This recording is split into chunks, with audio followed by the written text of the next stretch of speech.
भारत गौरव आचार्य श्री पुलक सागर जी गुरुदेव के प्रवचन और लेटेस्ट धार्मिक भजन व कार्यक्रम निशुल्क देखने व सुनने के लिए हमारे YouTube चैनल जीन शरणम मीडिया को आज ही सब्सक्राइब करें और सबसे पहले देखने के लिए बेल आइकन पर क्लिक जरूर करें।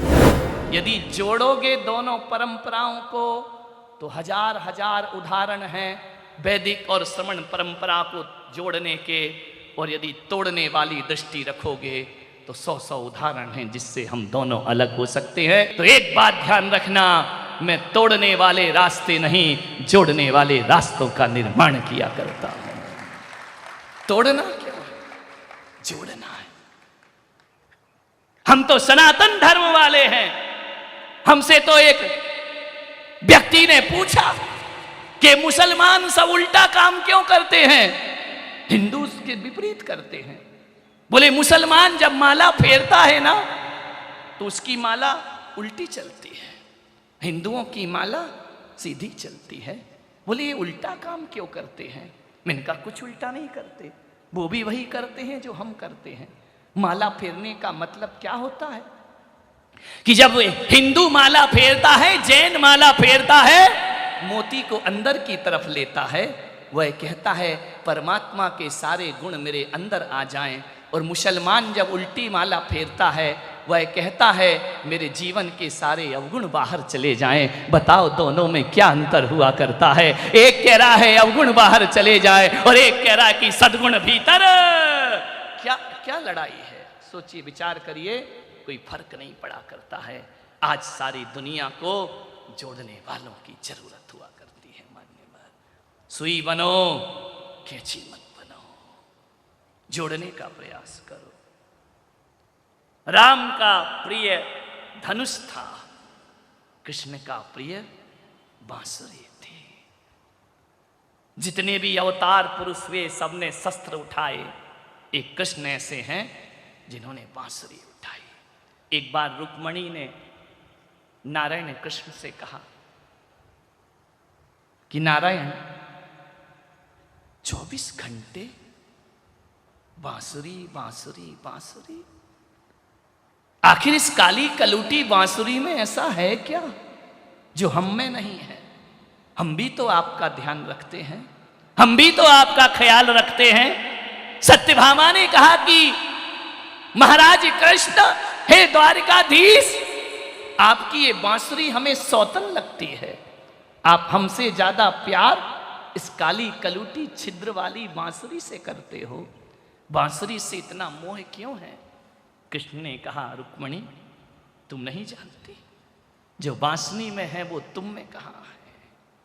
बोले क्या मतलब? अब तो रुक्मणी का क्रोध आपे से बाहर, जो इसमें है वो मुझ में नहीं है। बोले बांसुरी मुझे इसलिए प्रिय है, बहुत प्यार करता हूं मैं बांसुरी को। पहली बात तो ये बांसुरी बिन बुलाए बोलती नहीं है। और महिलाएं, आपकी बात नहीं कर रहा हूं, पूना वालों की कर रहा हूं। तुम कौन सा चुप रहते हो? ये बांसुरी तो ये बांसड़ा, कम से कम इनमें मिठास तो है, ये तो फटाफट बजता है।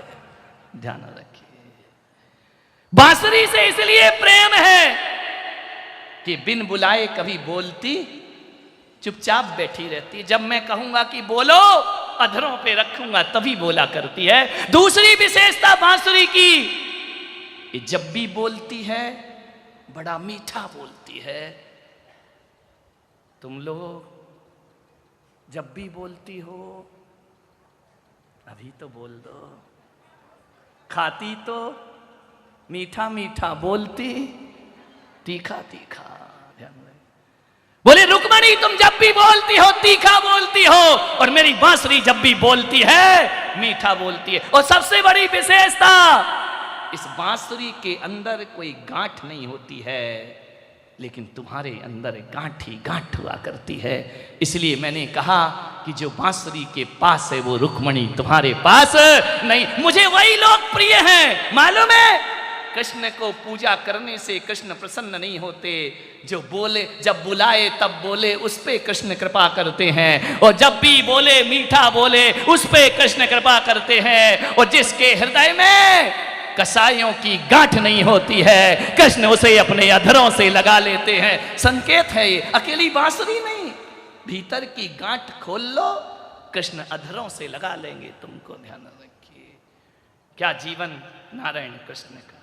ये जब भी मेरी बांसुरी बोलती है ना, मधुर स्मृतियां छोड़ती है। जब जब याद, अभी आपके पास बांसुरी नहीं है, लेकिन बांसुरी शब्द सुनो और 2 मिनट आंखें बंद करो तो बिना बजाए ही मीठे स्वरों का आभास होने लगता है। कृष्ण की वो बांसुरी, ध्यान मान्य। बड़ा अद्भुत जीवन नारायण कृष्ण का। प्रभु जी मोरे अवगुण चित न धरो, जन्म जन्म का मैला नाला, मैं तो कीच भरो, तुम गंगा जल, तुम पावन जल, छूकर पावन पाप हरो, प्रभु जी मेरे अवगुण चितना धरो।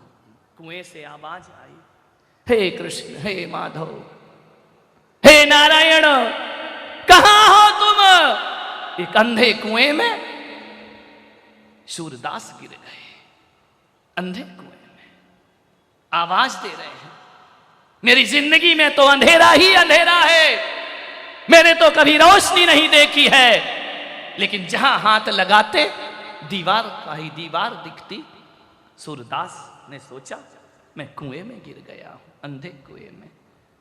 मालूम है, निकल रहे थे कृष्ण वहां से, रुक्मणी ने कहा कि नाथ, लगता है कोई आपको बुला रहा है, कोई पीड़ा में है, कोई दर्द में है। कृष्ण ने कहा, लगता तो मुझे भी है, तो किसी ने मुझे आवाज दी है, चल करके देखो कौन तुम्हें टेर रहा है। हे कृष्ण, हे कृष्ण, हे श्याम। जाकर के देखा, सूरदास कुएं में पड़े हैं। कृष्ण ने हाथ दिया, आओ सूरदास।